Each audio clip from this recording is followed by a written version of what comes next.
Have you ever looked at church records to find your ancestors? If not, you're missing out on a valuable genealogical resource.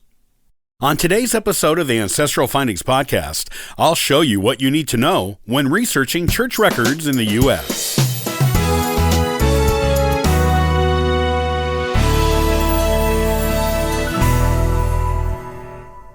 If you haven't looked into church records in your genealogy research, you're missing out on a valuable resource. The vast majority of our early colonists from Europe went to church. They also converted groups from other nations to their religion, such as Africans and Native Americans. All of these groups formed their own church records.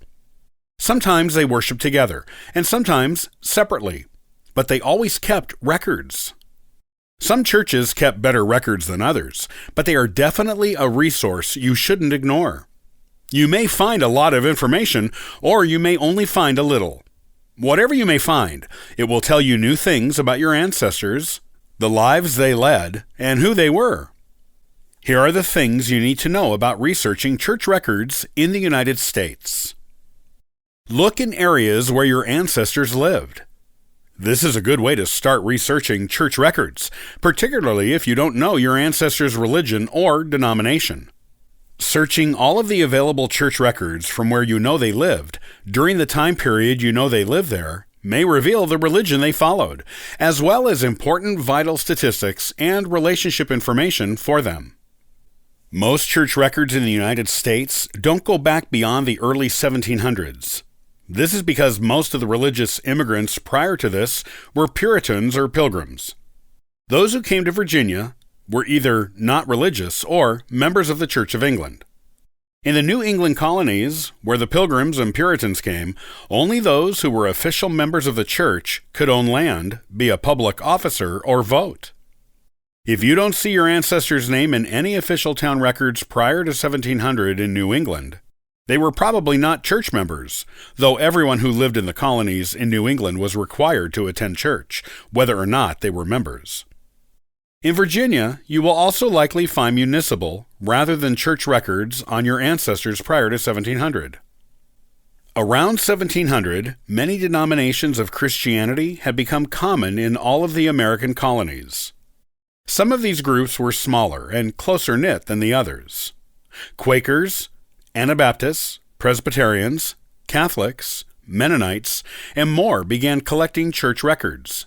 And many of these early records still exist as welcome resources to genealogists and historians. You can find them at local historical societies, sometimes at the actual churches, if they're still around, and with microfilms of the records from the Family History Library in Salt Lake City, Utah, which you can have delivered on loan to your local branch. Look at patterns of immigration. Once American history gets past the colonial period, immigration really starts to happen in larger numbers.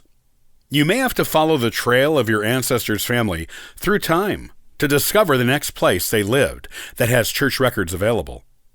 At first, people moved into other New England states. Then they started moving into the newer colonies of Pennsylvania, Maryland, and New Jersey. Eventually, they made their way down into the Carolinas and Georgia.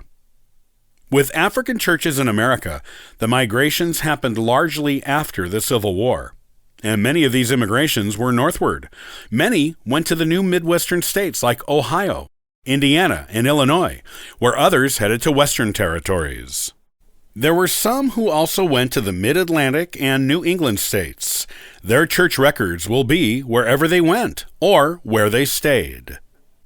Look at the various sources for church records. Once you know where your ancestors were and where they went, you can look at the various sources for church records to locate theirs. The best place to begin looking for church records is with the Family History Library, as they have millions of microfilmed records of churches in the United States and Europe. Most communities have a Family History Library branch somewhere nearby, and you can order the microfilms of the records from Utah to be sent to your local branch on loan for you to look at. You can also look at websites like Ancestry.com and the U.S. GenWeb Project. These often have small collections of church records for certain towns and counties. There are also books of collections of church records you can find by searching online on Google or Amazon.com. Finally, check local historical societies, archives, and libraries in the places where your ancestors lived to find any church records they left. If the church they attended still exists, you can even check with the actual church. What will you find in church records? When you find church records pertaining to your ancestors, what can you expect to find in them? It all depends on the church and the type of records it kept, as well as the time period in which the records were created. Some of the things you are most likely to find include the following: births, deaths, marriages, baptisms, burials, especially in church-owned cemeteries, admissions of new members, transfers of memberships out of the church, letters of introduction an old church wrote for someone leaving to join a new church within the denomination, but in a different area, disciplinary actions against members, various other types of church business, often administrative in nature, but sometimes with interesting details on individual members. Don't overlook church newsletters. Even when church records don't exist, there may be a church newsletter that is kept at an archives building or library somewhere. Church newsletters were common in the late 1700s and the 1800s. They kept members of the same denomination connected with each other, even when they lived long distances apart from each other. Members who moved usually had family and friends who still attended their old church back home. By subscribing to the church newsletter, everyone got all the news on everyone else, no matter where they lived, and kept congregations close and in touch, regardless of moves and migrations.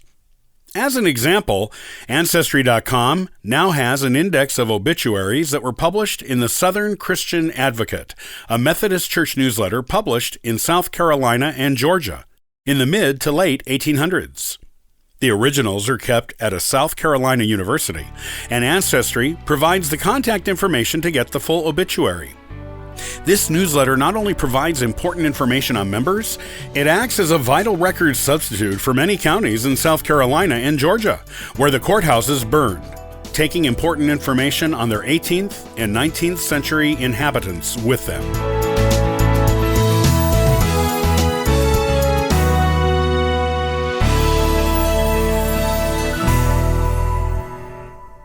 Do you have Hessian soldiers in your ancestry? Do you suspect you might? On the next episode of the Ancestral Findings podcast, I'll talk about what you need to know about them and how to research their origins.